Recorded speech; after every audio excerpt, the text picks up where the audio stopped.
Welcome to the Tanya Acker Show. I am so glad that you are here today because the great Melba Moore is here today. She is a living legend who remains as fresh and funny and gorgeous and vibrant as ever. We talked about so many things. I had a really great time in this conversation. I think you'll enjoy it. We talked about her upbringing and the incredible distance she's traveled from where she came from and the platform on which she now sits. We talk about her illustrious career. I mean, she was on Broadway, she was in Hair, Les Mis, she won a Tony, she's performed at the Met Opera, she's performed at the Olympia in Paris. She had a TV variety show. She was the summer replacement for the great Carol Burnett. And she is just a joy, Melba Moore. So I hope you enjoy our conversation, which traverses a lot of ground. And I think you'll like it. And I also hope you subscribe to my podcast.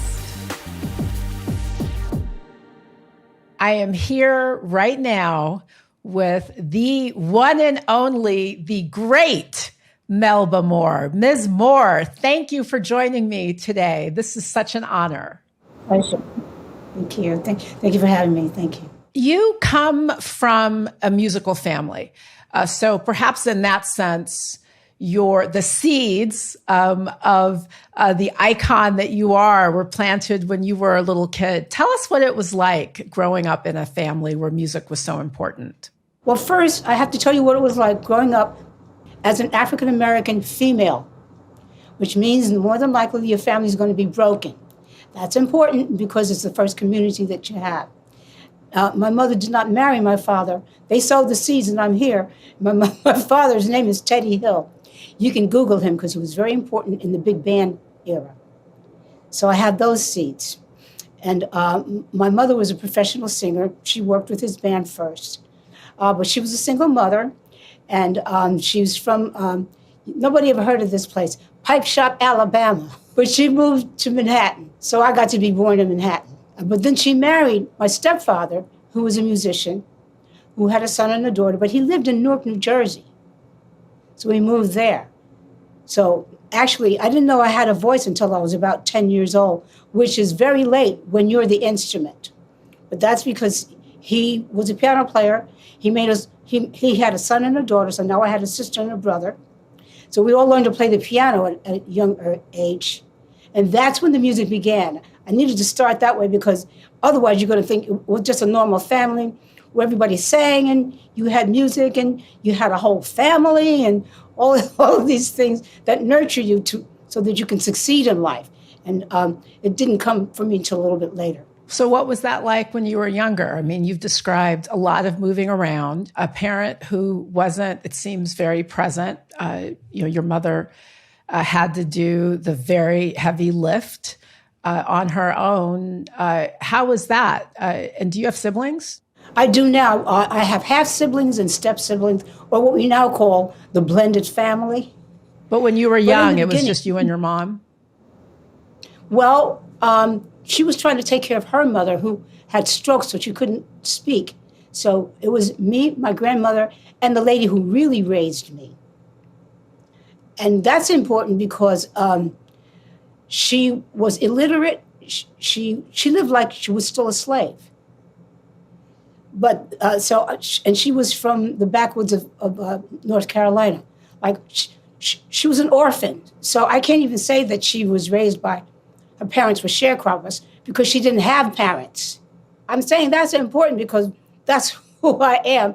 But why that's important and why I'm laughing, that's why I have a Tony Award, because basically she's the character I played as Ludi Bell Gussie Mae Jenkins in the musical Pearlie that gave me a Tony Award. In Pearlie, it was inspired, this character was inspired by the real life person who you describe as having raised you. Some people really can't appreciate what life was like for lots of folks not that long ago. My mother is from Clarksdale, Mississippi.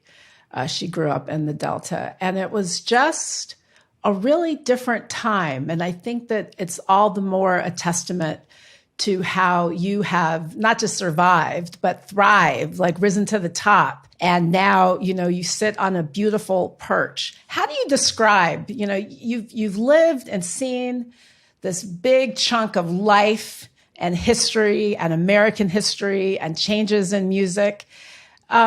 What encourages you the most? What makes you the most optimistic about things? First of all, I'm a born-again Christian, and it's Easter. That's very important to us. We take that very seriously, and actually, that's my occupation now, so that's really first. But as you give me that wonderful question, and now I have the privilege of sitting on a perch and kind of looking back, I feel like artists are optimistic. We don't really go by reality. We say, okay, I'm really down in the dumps. So let's say, how can I get up this time? And that's our lifestyle that we keep trying to get up. And I think it's possible because music and the arts do that to you. They kind of daily kind of reinvent you. You're obligated to feed your imagination, if I could say. In feeding your imagination, you're also thinking about and imagining or visioning things that haven't yet happened. So even when you look at your career, you were one of the first, if not the first, I believe, weren't you the first African-American woman to host a network variety show? I mean, you really made some television history at a time when there were not a lot of folks who looked like us on the television. I mean, it was just not a thing. There were no Black couples. It was Clifton Davis and myself. And we were sort of like the Black Sonny and Cher. Is that before your time, too? Thank you for thinking that, though. Thank you for. I appreciate you so much. I had Sonny and Cher dolls. I know. Thank you for. I love you now even more, Melba more. And you were a couple at the time. You were a couple. We were a couple, and that was extremely important on a couple of different levels. First of all, neither one of us had done TV before. So we didn't know what we were doing, but we watched TV. We know that, first of all, it was in the category of comedy. And you had to be careful with, making jokes. At least we thought you did. So we had a couple of people around us that were just good, natural comics and who could help guide us if something was in not good taste. That was extremely important to us because there was nobody going before us to make those decisions. So that's just one of the issues. A wardrobe, I would wear my afro. I saw some clips. It was beautiful. Really beautiful. And the lady that did my hair back then, she does Gladys's hair now. That's why Gladys is always looking so good. Her name is Blondie Brown. Gladys Knight. You're talking about Gladys Knight? Yes, I'm sorry, yes. I act like everybody knows Gladys, don't we they? We do. I'm sure. If they don't, they'll learn. They know. They'll know now. I looked at clips of the show that you did with Clifton Davis, and you had big natural hair, and I think that was very of the moment at the time. But did you get pushback from the network or the studio about being natural? They didn't care about that. They didn't know what that was. They were all white. They were just like, it's a different hairstyle. Who knew? Who knew? That's interesting. What was it like working with your partner, hosting a show together, especially when both of you were newer to TV? Well, first of all, we were in love, so that made it interesting. And then we had not worked together before. He was working. The reason he was called to do it is because he had gone from being in the chorus of Hello, Dolly, which then starred Pearl Bailey and Cab Calloway. So you see the environment was just exploding with breakthroughs. Mm-hmm. But he went on right after that to do the co-starring role in the Broadway show Two Gentlemen of Verona. So his career was just exploding. But we had not worked together. We hadn't sung together. We hadn't done anything together. Well, we had done a few things together, but those were private. We'll keep those private things private. So was it tough? Was it tough working with somebody you were in love with? I don't know if I thought that was the issue. It's just that everything was new. Everything. But it was very exciting. Mom's Mabley was the landlord. How long did you were a substitute for the Carol Burnett show, is that right, for the summer? How about that? I mean, that is such a big platform to launch. Huge. Plus, it kind of says what an incredible person Carol Burnett was and is to give us that platform. She was involved in making sure that that your show ended up in that space? Yes, okay. That was her spot. Yes. Another one for Carol Burnett. Yeah. But, she's an incredible everything, of course. I think what's also incredible, again, going back to all the varied things that you've done in your career, it is the 55th anniversary of the musical Hair, iconic musical. Everybody knows Hair, even like younger folks. I'm sure you know Hair. If you don't, you'll know it now. And you replaced Diane Keaton, which is interesting for all kinds of reasons. I mean, even today, when a character of color, a Black person, is cast in a role that people have imagined, in their minds as being played by someone white. There's some, not universal. I think most people don't care. But, sometimes there's some like loud, angry pushback. You replaced Diane Keaton, which, as I recall, or to my understanding, was the first time a Black actress had replaced a white actress. Was there any pushback or fallout for you from that? It broke all of the rules. Hair is where I learned to wear a natural. Oh, you're saying, I'm sorry, you're saying that because it was Hair, everybody was open to all kinds of things. Yes. So I'm saying I was blessed to be in that kind of a bubble, really. Describe it. So what did that bubble feel like? And how was it different from like other experiences outside of it? Well, first of all, it was my first not only Broadway show, but play, period. I never did anything in theater. So it was like being on another planet. In what way? How was it different? Well, there was no racism. I mean, even these days, if you're Black, you know it. Not only because you're with your culture, but we're still in a different area. We kind of know what that is, and things are open, but they're not equal. But let me give you an example. Diana left the show, and they'd had a lot of different people doing the role, and they weren't happy with them, so they kept changing them. So this Black woman who played Abraham Lincoln in the show, which will give people who don't know anything about Hair an example of how they just broke all the rules. How you have a Black, dark-skinned woman playing Abraham Lincoln? You know it's going to be a parody or a joke. So she said, how come y'all don't let Melba try out for it? Jim Rado and Jerry Ragnar said, well, you know what? And they're white, of course. We didn't think of that. So they said, sure, she can try out for it. So they rehearsed me, let me do some matinees, and it went well, so that's how I got the role. But that's the kind of environment that we were in. You could suggest and try anything. And people were just open. Do you think... Well, not people. I'm talking about the cast and the production of Hair now. That bubble that we lived and worked in, that family that we were.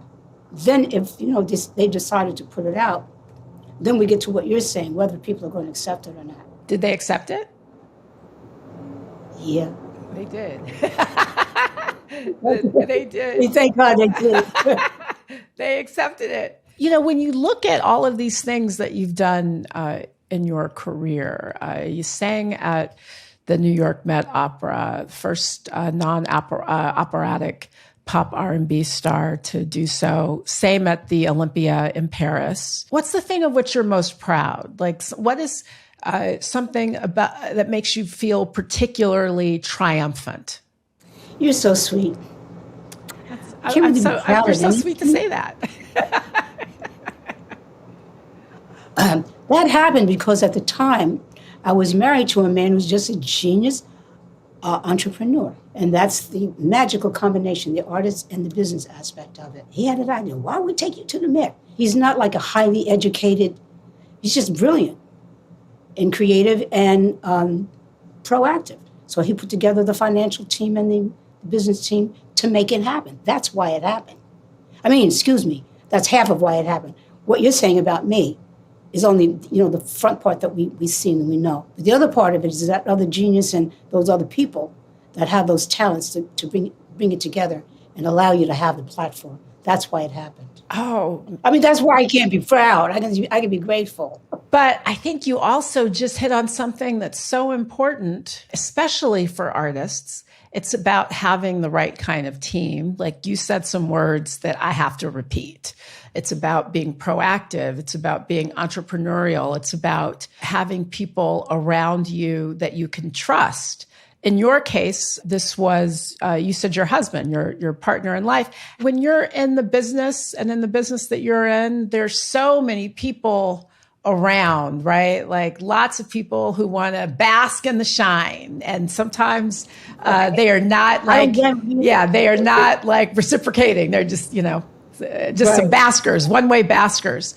Or is it taken? How do you discern, what are the things that you look for when you're determining like who's going to be in your circle and who you can trust? That's a difficult one for me too, because I made some really bad choices, but somehow I wound up with him both as a manager and as a husband. I'm not sure I know how to counsel somebody on that. I really made some bad choices, but I had some really good people. I'm not sure. I don't really know how. If somebody says that they've never made a bad choice or a mistake, they're lying, I think. Right? You can tell by that. Yeah, right, exactly. If you say you never made any bad choices or mistakes, you're probably not telling the truth. So let me ask you a different question. What's your advice for how to recover from a bad choice? Because everybody's made them. Some people will make, will make some more in the future. First of all, I think you have to go to God. I'm just prejudiced that way because there's so many times when I'm saying, artistry, but I'm telling you what God created or what I believe he did, that you're in a way so that you have an attitude, well, okay, I know this is life. It's not a movie. What can I do to sit down and gather myself and see what do I have? And I think you need to go to some people that you can trust to get their perspective of you and who you are, because you can't tell all that by yourself. You might not have nobody at all, so you have to try to decide what do you have, and do you have a way to make a living to feed yourself and clothe yourself and put a roof over your head? You need those things first. If you really want to do this, do you have some ways that you can do it for free? You have to be able to give yourself to something, and you can get something back, and that can start to tell you what it is you want and which way you should go. And in the meantime, start investigating maybe some people you see around you or see above you that have what you think is good management, to see if you can find out what that contains, and you can learn some things. Maybe you don't know anything. I'm saying maybe you don't really know anything, you feel like you don't. You can start from scratch somehow. Oh, that's powerful. So when you look back at your career and, all of the people you've met, the artists you've worked with, is there someone who made a particularly strong impact? Now, we know that you made an impact on lots of folks, not the least of which is Gladys Knight, because she got your hair lady. But is there someone? Because I love Gladys, and everybody that we can think of. I'm their fan. I got a call from Patti LaBelle. I thought I was going to faint. Did she send you some pie? Is that Melba? I said, is this Patti? Did Patti LaBelle send you some pie? Wait a minute. She said, yeah. What you screaming for? No. No, she know I'm on a diet. How do you stay in shape? No, but, you look very svelte, by the way. You're really wearing that white jacket. What's your plan for staying in shape? How do you stay in shape? Stay in the gym. But I've always done that. In the beginning, when I didn't know I couldn't do this, I wanted to be a dancer or an athlete. I just had that kind of mentality. My mother gave me dancing lessons when I was about 5, 6 years old, and it never left me. So I when I was coming through college and high school and everything, I would take classes at it was called Clark Center. And so I took classes with people who danced with Alvin Ailey and Arthur Mitchell. And George Faison is still my buddy, my pal. Of course, he was in the dance part of the chorus of Pearly. And he explained to me what a Tony Award was. So I just love that kind of athletic. So I just love it. So I just keep doing it. Now I understand it's my physical therapy. You still dance? You still dancing? No, but I work out. How often do you work out? I'm getting all into the weeds because you look amazing. I think that it's a recipe for life, to maintain. It is. It's so how often do you work out? Just go into the weeds a little bit. Every day you do something. What do you do? Well, as you start to go into senior, the knees go. So you got to keep stretching because you start shrinking. I'm not shrinking yet. No, you're not shrinking. There will be no shrinking of Ms. Melba Moore. What is, I understand you've got all kinds of things planned. There's more Melba Moore coming up. Tell us what's next for you. Well, I have a current album called Imagine. And it's had a couple of singles released from it. One's called So in Love. One is called Imagine. It's a beautiful video. And the other one is called Take Her Picture Down. You can tell what that's going to be about, right? That's funny. We're going to make a bonus to this album by a wonderful young songwriter, producer, singer by the name of Chantel Hampton. I can't tell you what the song is because she's made it like, it sounds like a brand new, you're not going to recognize it when you hear it. And the way she's producing my voice, you're not going to think it's me, that I could sing like that. But in the song, you'll hear the hook, and you say, oh no.